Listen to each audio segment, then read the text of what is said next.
Hello. Hi, everyone. Just wait a few minutes for everyone to join, and then we'll jump right in it.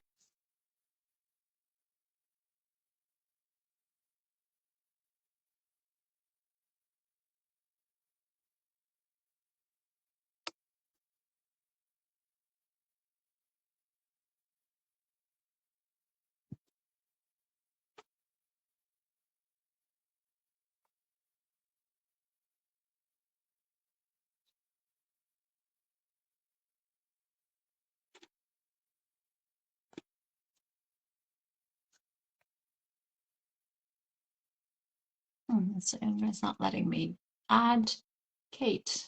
hmm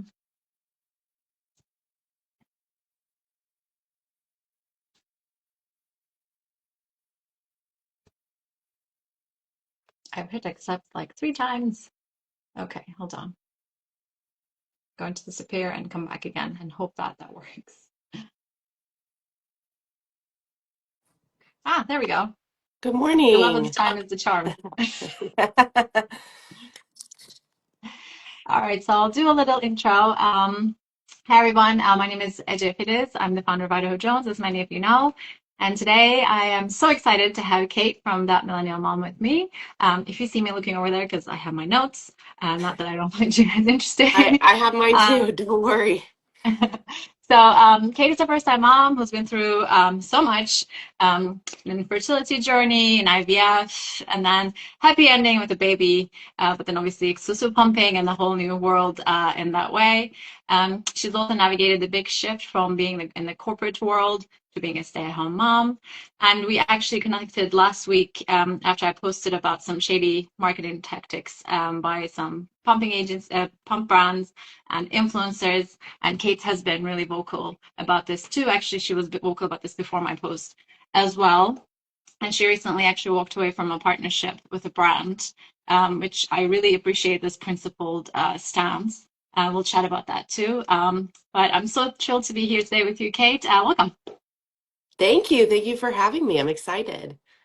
We'll start with your story and your background. So, could you tell us a little bit about your infertility journey at first?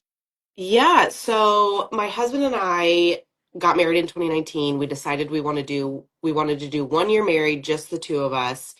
And we started trying in 2020, kind of like middle near the end. And after 6 months, just nothing was happening. hmm So I mentioned something at my well woman's exam, and the nurse practitioner that I saw sent me off for some like specific cycle day testing. They all came back a little wonky, like just certain levels weren't where they should be for my age. So she recommended we go see a reproductive endocrinologist. He did further testing, and I was diagnosed with diminished ovarian reserve at the age of 31. So, like, hmm essentially, my ovaries were 80, but I was 30. Wow. So, um, there's no real reason it seems for diminished ovarian reserve, right? I could go on and on about how there's just not enough research about women's Of course, reproductive yeah. health.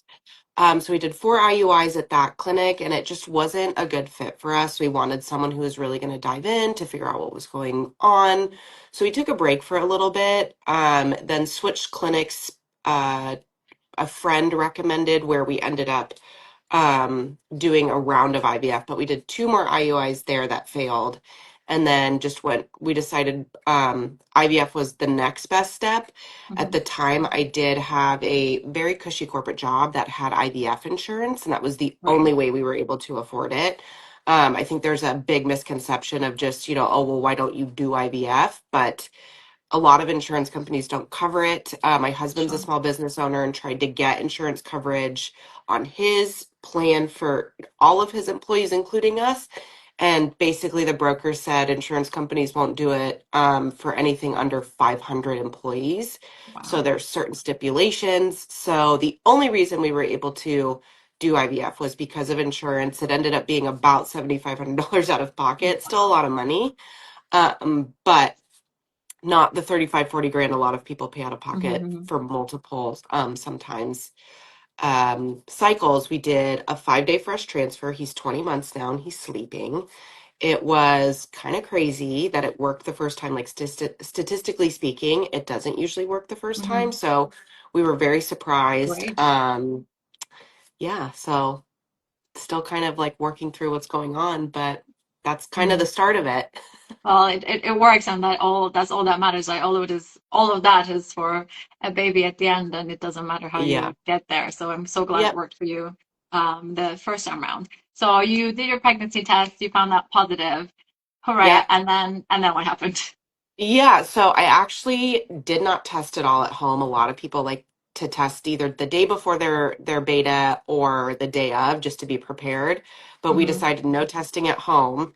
So they called us. It Hmm. was tears of joy. I had Oh, never seen like a truly positive pregnancy test. I had two chemicals where there were like super faint lines, but I think you kind of disassociate as the further you get into your journey when you see that hmm. stuff. So I immediately took a digital pregnancy test, and that Hmm. was like one of the most exciting things I'd ever I done. bet, yeah. Um, I was nauseous right away because we did a 5-day fresh transfer. So by the time I got my positive pregnancy test, I was like almost 5 weeks along.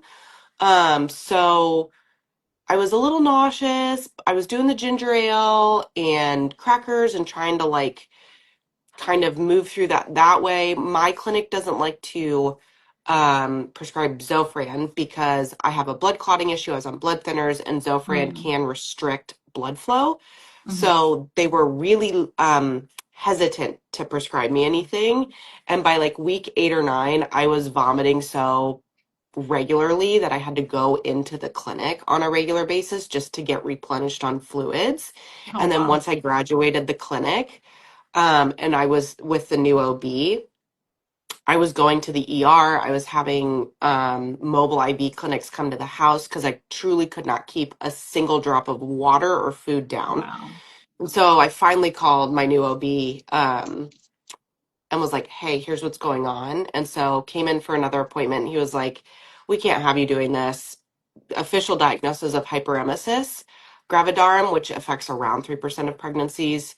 So the Lucky fact you. that, yeah, lucky me, we worked so hard. And Yeah. then this happened. So I had a home health nurse. I was hooked up to IVs for a couple of weeks to just replenish all of my levels because the concern then becomes baby's growth in Of utero. course, yeah. So he luckily was not affected a single bit. He Mhm. was always measuring a week or two ahead and always really strong heartbeats. So that was good. But I remember, I don't know, I was probably 12 weeks along and it was like the middle of the night and I was hunched over the toilet and my husband's standing behind me rubbing my back. And I remember going, I hate being pregnant.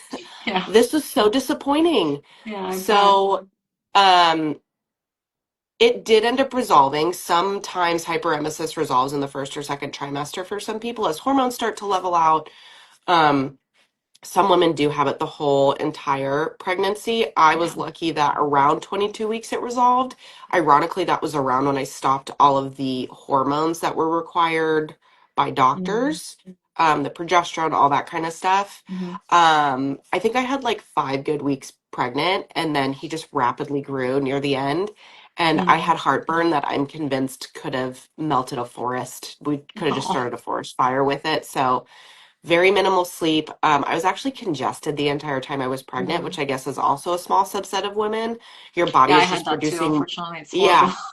Yeah, I like was sleeping with the nose strips on. I was sleeping propped up because of the heartburn. So pregnancy was not my favorite Mm, thing, which was really disappointing considering how hard we had of worked. course. So that was like a hard, I had to work through that in therapy. I was still going to therapy every week.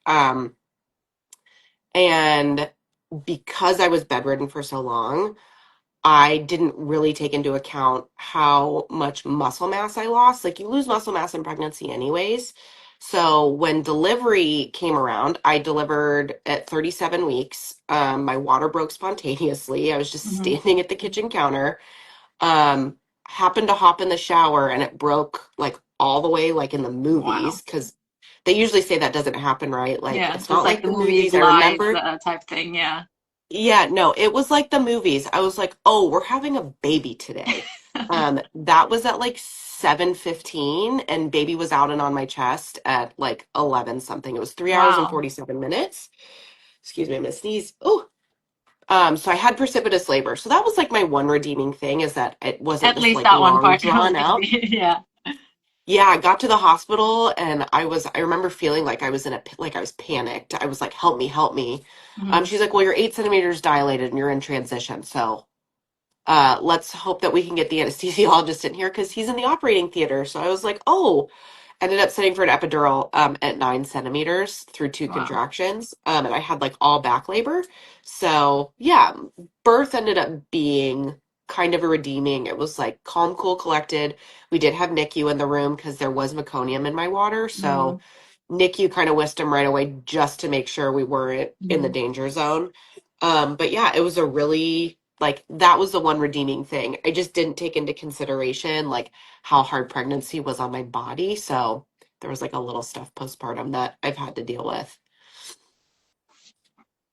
And you mentioned this in your blog, and also you mentioned it obviously in your posts as well.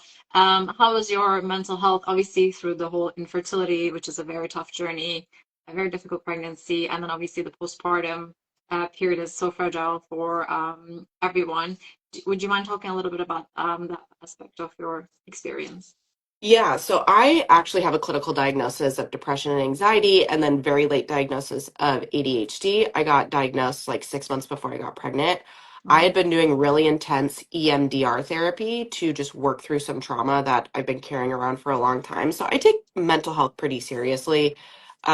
I've been working really hard to mitigate all of that, but I don't think there's any way anyone could have prepared me for postpartum. Mm-hmm. Usually high risk pregnancies, which is what I had, have a high correlation with postpartum depression, Makes postpartum sense. Yeah. anxiety, and postpartum OCD. So I didn't, unfortunately, have all of those. I would not say I had the baby blues. Mm-hmm. Um, I didn't do a good job at educating myself on lactation prior to birth, which had been the plan. I was going to see someone at like I was gonna say you had 38 so much weeks. going on. Like, I think it's There was okay a that you lot going. didn't. I was truly just trying to survive. I Yeah. just needed to get to delivery. I just needed a Yeah. healthy baby. So I think there's this misconception, and I don't know if it's just because we don't do a good job talking about it or we don't do a good job talking about women's health. I thought I could just throw baby on the boob and all would be well. I think that's so all And of our, impression. You're like, oh yeah, this is how you put the that's the first. baby, to the breast. Yeah. And okay, now I know how to breastfeed. Yep. And I think some women really do have like great luck with that. Hmm. But I don't think we realize how much baby's oral anatomy plays into that. And I remember looking at his mouth because I have a tongue and lip tie. I had braces. So I'd been doing a little bit of research. I Hmm. knew ties could affect your breastfeeding journey. Um, I had the pediatrician at the hospital tell me, nope, has no oral ties. Then, right, we went 2 days after we had the baby, which I have a bone to pick with pediatricians. Why did we Hmm. get rid of home visits? Like, why are we making, I'm in a diaper. Well, I remember we didn't even Yeah, have a it's insane. bag. We didn't bring anything. We didn't know what we were doing. Yeah. Um, the, 2, 3 day appointment after he's born, she's like, no, it doesn't really look like it. So she gave me some information on IBCLCs, but she was like, yeah, just keep sending him to the breast, sending him to the breast. And I actually had to text one of my girlfriends who's a nurse midwife in Australia. Hmm. She's from here, but lives in Australia. And I was like, I Hmm. don't know what I'm doing. Barely anything's coming out. It's really painful when he latches. So she had to walk me through quite a bit of stuff that nobody in the hospital did. So I would say the mental health decline started early because I just didn't know what I was doing. I was overwhelmed. I was in pain. Again, like the pelvic floor stuff, now I know that really all that pain and discomfort was just a really weak, unsupported pelvic floor and just a lack of education as far as lactation. So it was really difficult those first, I mean, honestly, 16 weeks, Mm. because that's when I got help for exclusive pumping, right around like the 12 to 13 week mark. Yeah. I finally saw someone who specialized in exclusive pumping because I was seeing an IBCLC. I was going to Hmm. her sometimes twice a week. Hmm. She diagnosed my son with severe oral ties. We got them released. I learned the hard way that myofunctional therapy plays a really big role in oral releases. Hmm. So we did none of the groundwork before his releases or after. We did the stretches that we were prescribed, but we just could not recover nursing. I was in Hmm. so much pain. I was having terrible vasospasms, Hmm. which led to then me exclusively pumping because I Hmm. just, no matter what we did to get him to latch, sideline, reclined, she had me doing all of it. What we needed to be doing was myofunctional therapy with him. Hmm. I do have Hashimoto's, which there is a higher prevalence of Raynaud's syndrome or Hmm. phenomenon with Hashimoto's. So Okay. there's a small data set that show that women with Hashimoto's actually get nipple vasospasms. So that's Okay. likely what was happening. I mean, he just had poor oral function, period. Yep. But that was the other part of it was he, I also had issues there. So the only way to continue breastfeeding was to exclusively pump. So So it sounds like exclusive pumping was, I mean, obviously it's a bit of a curse because it's so much work, but in a way it was a bit of a kind of a relief for you at the end yeah. of the day to find answers and kind of find your way forward. Is that accurate? Yeah, I would say it was like, okay, my IBCLC was like, well, maybe you just need to switch to pumping. And she didn't measure me. She didn't like, there was no conversation. So I was really stumbling around Hmm. trying to figure out how to pump. I was looking things up on Reddit. I was looking things up Yeah. on Instagram and TikTok, just any information I could find because I just didn't know what I was doing. So it wasn't ideal, but it was a great way for me to continue to breastfeed. Um, and finding a certified lactation consultant or an IBCLC who is really familiar with pumping made a difference. Hmm. I worked with Dr. Diana Dixon, Pump with Hmm. Purpose, and then I ended up working with Bethany, the Hmm. oversupply mama, as Yeah. kind of my journey continued. Hmm. Um, but I just kind of started documenting things and just sharing how I was feeling about it. I think I complained every single day that I was I like, think that's just mom life. today's the day. I'm quitting. And I'd wake up the next day and start over. Yeah. I think there was this weird biological drive. I didn't know how to explain it to my husband because he was like, is this really the right thing to do? I want to support you in whatever it is that you're doing, but also like I want to take your mental health into account. This is a lot of extra work. This is a lot of extra everything on you. Like he will be healthy and fine on formula. And I was like, nope, I'm seeing this through to the end. I know I said I'd be flexible about feeding, but I think I just need to see this one through. Yeah. So that's kind of how I ended up here. And now there's 4,000 other mamas who kind of hang Hmm. out and we talk about pumping and I do what I can to make sure everyone feels like they have somewhere to land because I felt like I didn't have. I think it's so amazing. I think that with the pumping, like the uh, one, I think we all go into. I think maybe there might be some exceptions to the rule, but I am in this business. But when I had my first daughter, I wasn't, and I didn't even have Instagram, and I was so clueless. And we had to be separated. She had to go to NICU because she had meconium, and there was an emergency C-section. And I was like, okay, like what do I do now? I want to breastfeed, and there was this one. I think I posted about this on Instagram. There was this one. Training midwife who came and said, "Oh, like you should take out your colostrum." I was like, "How do I do that?" And then she taught me, how to hand massage, and we're like literally taking it Mhm. out drop by drop with the syringe. I didn't even know that was a thing. Um, and if it wasn't for her, I don't think I'd be able to breastfeed because we were separated for a few days. And yeah, like my milk wouldn't have come in. Luckily, she was okay to latch. But it's just like pumping has such an important role to play in saving and extending breastfeeding journeys. And it's Mhm. just the education, unfortunately, isn't there, especially in the hospitals. Luckily, I think more and more lactation consultants and IBCLCs are educating themselves and educating others to help moms. But I think it's also a bit of a control issue. Like when you have a newborn, and especially if you come from like a corporate world where you're so used to like going boom, boom, Yep. boom and arranging everything and taking care of business, it's the one thing that you can do and take care of and control Yep. versus the madness of Yes. newborn life. So I think I can see why that can be a relief, even though obviously it's a big commitment. Yeah, agreed. And I didn't know like what I thought these intrusive thoughts were that I was having. I was like, oh, it's just bad anxiety. And then one of my Hmm. girlfriends who works in mental health, she was like, no, that's OCD. I was like, what? She's like, no, intrusive thoughts are OCD. So once I started seeing a postpartum therapist and kind of sharing Hmm. just a little bit more about the intrusive thoughts, I unfortunately had like really bad death ruminations, and then come to Mm. find out that I've been planning people's funerals my entire life, and I've likely had OCD my entire life, and Mm. postpartum just really escalated it. Yeah. um, I always like to tell this one. I couldn't walk into the bath. Like if I had to give the baby a bath or I needed to go to the bathroom, I couldn't walk into the bathroom if I was holding the baby if the toilet lid was open because I was very concerned I would trip and fall and flush him down the toilet. Like it was this. Yeah, yeah, yeah. My husband was like, his shoulders got stuck for a second when you were giving birth. I don't think he'd fit down the toilet Yeah. drain. I was like, good point. Good point. It So, still doesn't sink in though. I think no. I definitely had undiagnosed at least postpartum anxiety, if not all the other things that you mentioned, because I think I was unrecognizable, and both my husband and my mom, who stayed with us for a little bit, was like, "What is happening?" But I don't think anybody had the knowledge to identify it as a mental health issue and actually seek help. Hmm.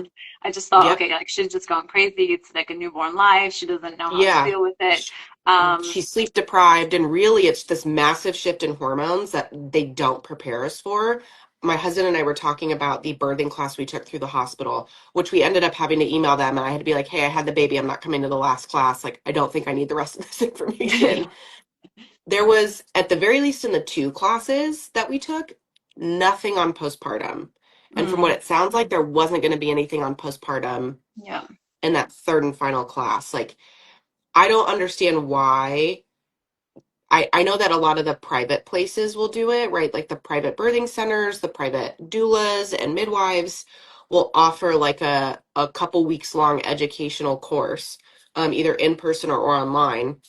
And it sounds like other um, IBCLCs will do this as well, but there just is not enough education on what shifts when you have that baby, right? You Hmm. go, I think, what is it? It's from taking 100 birth control pills a day to nothing. Yeah. Like, that's a really big shock to your system. And if you already, like, I'm already kind of chemically imbalanced, right? With the ADHD, I fight for serotonin every Yes. day. Yeah.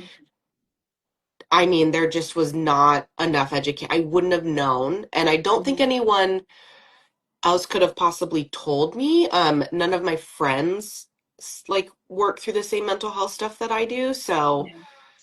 there's not a lot of education, and that's a Hmm. big bummer. Hmm. While you're Yeah, creating the education, you're creating the I'm community, and I think that is trying. amazing. Yeah, yeah, I'm trying.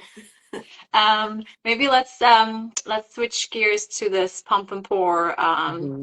discussion. Obviously, we connected over this reel that I made on this Reddit post where a mom just saw somebody else fill in wearable pumps to then just film themselves saying, "Oh, I Yep. just had to pump because I'm so uncomfortable, and this is all the output that I got," which is essentially faking supply. Um, so I know that you've seen things to this effect. Online as well. Can you talk a little bit about kind of the things that you have seen? Yeah, I think that goes back to our discussion on just lack of education. Hmm. There's just a gap. Hmm. Um, I think a lot of people in the lactation education space are working really hard. I think social media is a very fine line between harmful and helpful. Yeah. Um, I don't think a lot of people realize they either have an oversupply because of genetics. That's a lot of thing that people don't understand. Not it's not hereditary. So like if your mom had oversupply, that doesn't mean you will. But Hmm. genetically speaking, if your Yeah. prolactin levels and a couple of other things are just higher than normal, um, I believe it's called hyperlactemia. I'm probably saying Hmm. that wrong, but Hmm. um you can send yourself into an oversupply. I learned the hard way that a lot of women were nursing and then immediately pumping for 30 minutes after. And I don't think what a lot of people understand is supply and demand. So the Yeah. more you demand of your body, the more it's just going to make. Um, I do also feel like companies that specialize in this postpartum space, so pump companies, formula companies, baby gadgets, they have a very good grasp on their customer base. Mm-hmm. We're tired, we're isolated, we're addicted to our phones, especially those first few weeks when you're just up at all hours, Mm-hmm. right? That 2 a.m. doom scroll while you're either pumping or feeding. Yeah. Um, and I think they've figured out how to market things appropriately, which is really unfortunate. I personally feel like it's done in a more predatory way.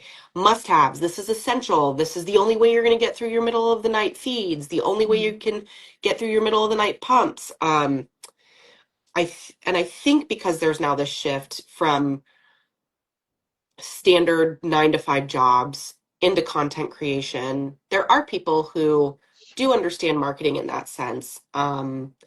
And there is a strategy to shock value, right? Like watching someone pour Mm-hmm. 9, 10 ounces of milk into a bottle or a pitcher is like, you're like, whoa, like that's, what is that? How did you do that? How do I Yeah. do that? Um, I think there's like two kinds of content creators in this space. There's the people who will literally just do it for $1.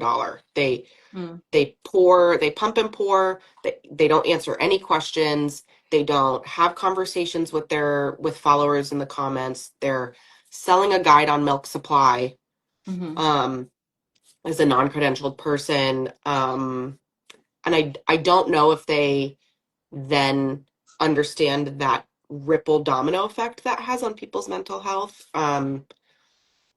I think you have to be responsible for the content you consume. But then that again comes down to education, Mm-hmm. understanding what you're consuming. I didn't know what I was consuming when I was, 2, 3 o'clock in the morning. I'm pumping for the eighth time in a 24-hour period. And I'm thinking, why do I not have 10 ounces per boob every single Mm-hmm. pump? Like Mm-hmm. what is going on? Or at least 5 ounces, right? 10 ounces combined. Like I don't understand what's going on. So once I realized what was happening, once I got educated that as an exclusive pumper, 3 to 5 ounces combined is perfectly normal. Yeah. That's what your body's supposed to be producing. I started to understand the content that I was consuming, and I honestly just had to stop. I started blocking certain creators. I started blocking certain words, even though Mm-hmm. I'm kind of convinced that doesn't really work. You can Yeah, I like know. go in So. and I put in so many words and I still see all that kind of content. I do think there's a little bit of a rat race, like who can make the most money. Right? Like things are just expensive right now. People have babies to feed and Of bills to pay, course. so I get it. Mm-hmm. I just knew that my morals and ethics needed to stay where they always have been when I Mm-hmm. started creating content, and I always tried to be really clear to my followers. I'm not a lactation I'm not a lactation consultant. I'm just a mom who has a good internet connection and the right kind of ADHD to hyperfixate on things. Mm-hmm. And I studied psychology and sociology in school and spent a lot of time reading research articles and peer-reviewed journals. So I like have a little bit of that. I'm not saying I'm an expert by any means, but I try to really pay attention to what I'm sharing because watching someone pump 10 to 12 ounces could make or break someone else's Mm-hmm. Mm-hmm. journey, right? That For could make sure. someone want to stop. Yes, absolutely. It could send people into spirals. And like I said, your responsibility to pay attention to what you're consuming, but also there's not a good, like, right? If the lactation education isn't there, it's going to be hard to know what you're looking at. Mm-hmm. So Of course. I it think there are it's a few things in play. Like I think the shift probably happened, I think, when certain brands started paying some insane amounts of commission as well.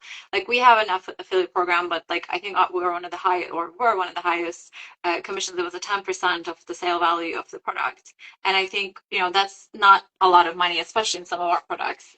Whereas if it's 40% on a $250 pump, then that is a big incentive for people to get in front of audiences on social media and yep. do all of this stuff because it is a meaningful amount of money, especially if you're on maternity leave, you're down to one income, etc. Like I see why it's happening with the right incentives from these, or I guess like the Mhm. wrong incentives from Yeah. these companies. And then the other thing, like you say, the shock value. Like if you do any kind of Instagram course, they'll tell you like you need to hook the customer, like the audiences.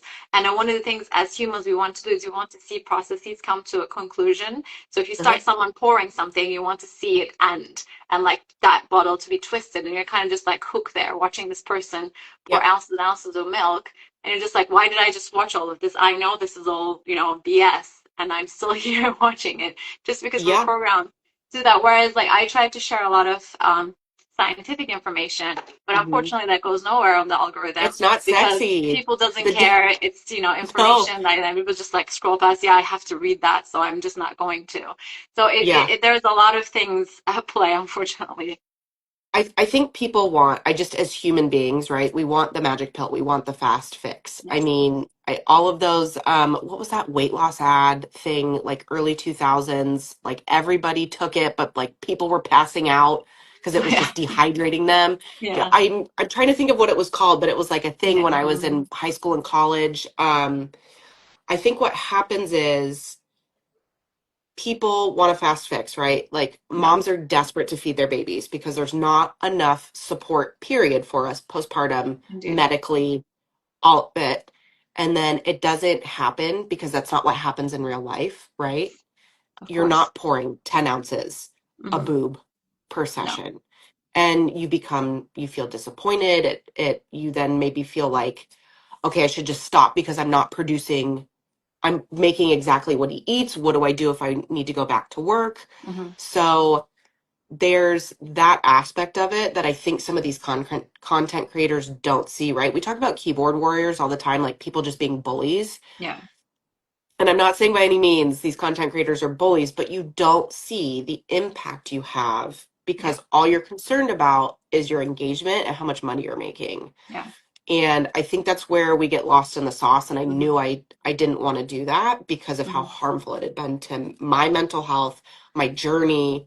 I mean, there's so many things that go into pumping, right? That Hmm. I'm sure my followers are freaking tired of it. It's your flange size, Yeah. it's the kind of flange you're using, the shape and the material. That plays a huge role in it. I went from hard plastic to soft silicone, made a massive difference. I don't think people know your nipples, your boobs are they're sisters, they're not twins. No. They can be two different sizes, they produce two different amounts. Hmm. The kind of pump you're using, I hear all the time, well, I switched to my wearable because it was just emptying me better than the pump I got through insurance. Well, then you need a different primary. Yeah. And nobody's telling anyone that, right?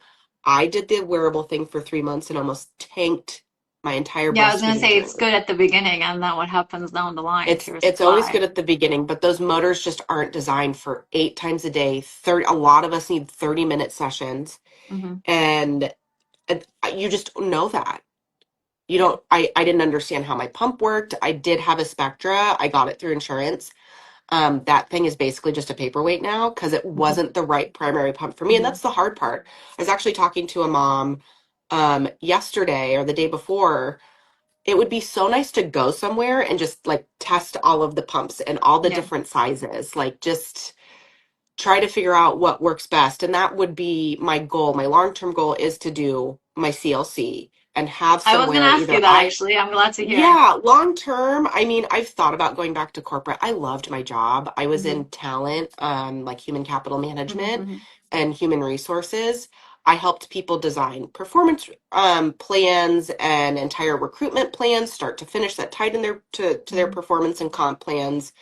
So I told my husband, I was like, I feel like I'm doing the same thing, just a different knowledge set. Yeah, So, it's very, very, um, very transferable skill set. I can definitely it see that. Yeah. is. It is. Yeah. I mean, it was a lot of teaching. Hmm. I had to learn a bunch of stuff. Sorry, my son's yelling into his crib mattress, so Oh he'll no. probably roll around. He'll roll around for another 20 minutes. We're good. Are you sure? Okay. So the long-term goal would be CLC, but I really need to get through the rest of this fertility stuff. We Yeah. are trying to have a second baby. That is Hmm. not going to plan, which we kind of knew probably wouldn't, considering how long it took to Hmm. have our son. It took us 3 years, so. But long-term goal would be to become a CLC, specialize in exclusive pumping and oral function, because that's now Hmm. become a big passion. Um, and hopefully have either a way to bring pumps with me for home visits if it's early postpartum, or have pumps that everyone can try out at an Mm-hmm. office. Like that would be long-term big goals. Mm. I think that'd be Also have a amazing, like a course. pump library for people to come and Yeah, try. yeah. Yeah. I've thought about that, just kind of like the ethics and like Mm. sanitary Yeah. portion of it. Was kind of like going back and forth with the mom as I was like, there's right the sanitation issues. And she goes, the hospital has pumps that they wheel in and out of rooms for all sorts of women. And I was like, that's actually a good point. I'm going to dig Mm-hmm. into that further. Mm-hmm. So that is long-term goal would to be Mm. just an educator in the space. And I try to do that. I posted a video yesterday that showed, hey, I at the time was making just enough. I did end up falling into an oversupply once I like figured out my body. Mm-hmm. I pump 11 to 13 ounces in the morning. Like I just Mm-hmm. had really good storage capacity, and that Mm-hmm. wasn't anything I really understood until I started educating myself. But then I would pump 4 to 5 ounces the rest of the day. I think my last pump of the day that I showed in this reel wasn't even 4 ounces. Yeah. And I was pumping 6 times a day. So I do what I can to show just what a like a Mm-hmm. regular schmegular supply looked like. I did kind of stop posting once I was in an oversupply, and at the very least, tried to have a content warning. Studies Yeah. show that right trigger warnings don't work. People still watch the stuff, but Mm. I at least would explain, hey, I have an oversupply. I don't do anything special. This is just how my body works. Mm-hmm. Mm-hmm. So did what I could to provide context because I think that's the other big thing that's missing. There's no context to Yes, I any of agree with that this, 100%. right? Like, are you nursing? Are Yeah. you pumping full time? Are you pumping and nursing? Like, what are you doing? Yeah. Or is it the So, first pump or is it the last pump? Over what period was this like? It's like let's pump and pour all this with yeah, me. Over how many days have mm, you accumulated that yeah, milk? Like I'm always asking that yes, yeah. question and Like, nobody provides it. yes. I over 2 days, I would collect about 60 ounces. So I Mm-hmm. was always 2 or 3 days ahead on bottles. Mm-hmm. But that was just me. There was nothing I could have done differently except cut down pumps to not produce as much. Yeah. Um, so yeah, And then the other thing that people don't realize, I think Bethany, the oversupply mom, like you said, does like a very good job of explaining is that oversupply is not that great actually. It's a no, huge toll on the mom, obviously, but also the whole admin and storage capacity and the cost of it. yes. It's actually a lot. So it's not so, you might want a slight oversupply, but being an oversupplier like those videos, actually, it would come at a huge mental and physical and financial toll. Well, and she explained too, just because you're Mhm. cutting pumps doesn't mean you're cutting supply. Correct. There's a couple moms I've talked to who pump 3 times a day and are still producing 60 ounces. Yeah. That's insane. That is crazy. So, and it's not, they were clear, like, this is not fun. Like, is Yeah. it nice? Yes, that I can provide this much milk Yeah. to my baby and potentially other babies. Like, of course, that's really great. But it's a lot of work. A lot. I was at Hmm. one point producing 40 ounces a day and I was like, I can't do this. He was Hmm. only drinking like 25 of it. So I was bagging, right, 15, 20 ounces a day. And that was a lot. And there has to be a strategy to all of it. Yes. You have to strategize how you're going to freeze your milk. Do you have enough room to do that? Do you have a deep freezer? Because there's a difference between your regular freezer in your fridge and your deep freezer, like per CDC guidelines and the research they've done there. Yeah. What are you doing to rotate through your stash? Like, while Hmm. all breast milk is great breast milk, your body still does create exactly what baby needs every day. So there's that stress. Like, okay, I pumped this when I was 6 months and he's now 8 months. Like, can I still give it to him? Yeah. Yeah. Yeah. There's a Yeah. lot more that goes into it. So For sure. it is not rainbows and butterflies. It really is not. Absolutely no. I guess we'll maybe close because I guess you have to go with your son being awake. What would you say to moms who are struggling with their mental health and also I guess with pumping? I know that you do a very good job of kind of sharing sources that are reliable, other accounts and scientific information. So maybe some of your go-tos that people should go and check out in addition to your page, obviously, and then also what would you recommend to the moms to do to manage their mental health? Um, this is going to sound like counterproductive to what I do online, but my biggest piece of advice, if you're really having a hard time, get off of social media. Mm-hmm. Like, take a break, do a cleanse. The Yeah. doom scrolling isn't doing anyone favors. Mm-hmm. I actually started a Discord channel so moms could chat, and there's a bunch of different topics that you can go in and ask other moms questions. Mhm. You can share wins, woes, you can ask for product recommendations. So I created a space off of social media, and while yes, technically Discord is I think Mhm. considered a social media platform, it's just chat. Quite different, Like yeah. it's just yeah. So it's now the dogs are making noise. Um so I would say take a break, step Mhm. back, Mhm. look at what's really causing you stress. Like, what is it about breastfeeding that's like you feel is really hard? And I have a list of certified lactation counselors who do specialize in pumping. Mhm. Happy to share that. I have a list, I believe I have a highlight that's titled resources, and there's Mhm. a lot of CLCs there Mhm. that people can go look at. But make sure, like in your head, you know that it's supply and demand. Yeah. The more you pump, the more you'll produce. Mhm. If you're not producing more, then there's a couple of things that you can look at. Remeasure your nipples. They changed. My size changed 3 times. It got Yeah. smaller Mhm. the longer I went postpartum. Yeah. Um, if wearables are the only thing that's working for you, honestly, the best thing you can do for yourself is meet with a certified lactation consultant to help you figure out how to use your primary pump. Mhm. Um, I think too, you'll want to stay away from pages who are selling, selling, selling. Yeah. I do sell guides. I sell 2 guides. One is how to travel as an exclusive pumper and going back to work. Those are 2 things that I have like personal experience in. There's absolutely no information about how to increase your milk Mhm. supply. I don't talk about any of that, but I help you game plan how to go back to work, all the things that I think would be really good to invest in to Mhm. extend your breastfeeding journey while you're working. Same Mhm. with traveling. Here's all the things that I invested in to make traveling as a pumper easier. Here's how I Yeah. game planned it. Here's everything that I packed. So while I do sell guides, I'm really careful about the content that's in them. Mhm. Um, so I would just pay attention to who you're consuming information from. If they're not a CLC, if they're not a breastfeeding specialist, if Mhm. they're not an IBCLC, if they're not a postpartum doula who has also experience in lactation, then it's probably not a good source. Mhm. Um, just be really careful. Like your mental health is way more valuable than anything else. Of course. I would say before you quit, right before you're like, I'm thrown in the pumps, seek support first because maybe Mhm. there's some things that you can tweak.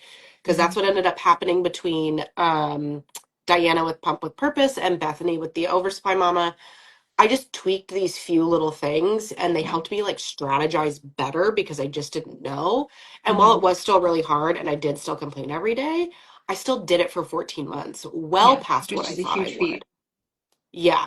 So just pay attention to the content you're consuming. You are responsible for that. Like that is like one Mhm. of my biggest things. If Mhm. content is making you feel a certain way, if you're feeling defensive, if you're feeling upset, then it's likely not for you and not Mhm. good for you to consume. Mhm. Mhm. So I agree. And I that'd think be I would my just add one additional thing, which is that not all CLCs are created equal. Like you say, I think the ones that especially specialize in pumping is probably who you should seek information from.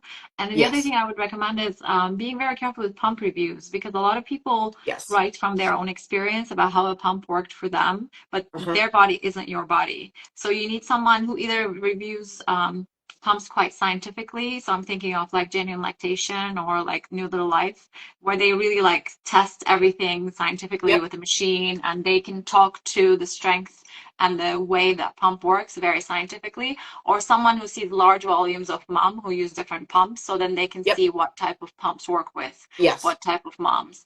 Because otherwise it becomes too difficult to like absorb and distill all that information. It worked for this person, or for Yes. this person, is it going to work for me? I think that's too difficult a decision to make unless you're willing to spend a lot of money trialing I different I pumps. would absolutely I actually have a disclaimer for every pump that I review, whether it was gifted or I had it. I actually have an entire blog post about my pumping journey, my anatomy, because that's the Mm-hmm. other thing, right? The size of your breasts play a huge role because the type Absolutely. of bra that is comfortable for you Mm-hmm. means that the pump and the flange are going to fit a certain way. So every single pump review, I have. Pumping is very personal. This is just how it worked for me. So I try to go Mhm. over, here's all the settings on this pump. Here's how I managed it while I was on the go. If it's a wearable or a more portable pump, here's all the places you can buy replacement parts because that's another big thing, right? Like Mhm. the monthly cost of pumping, Of a course. lot of people don't take into consideration. So I'm really careful with my pump reviews Mhm. Mhm. to explain I'm not a CLC. I'm just a mom. Pumping is really personal. This is how it worked for me. And these are the Mhm. things I liked and didn't like about it. Mhm. Mhm. And you do that with what you will. But yes, I agree that you have to be very careful with pump reviews and to understand if someone's an oversupplier or not. So Correct. output is always going to look different. Yeah, definitely. Well, I think I've taken so much of your time, longer than I expected.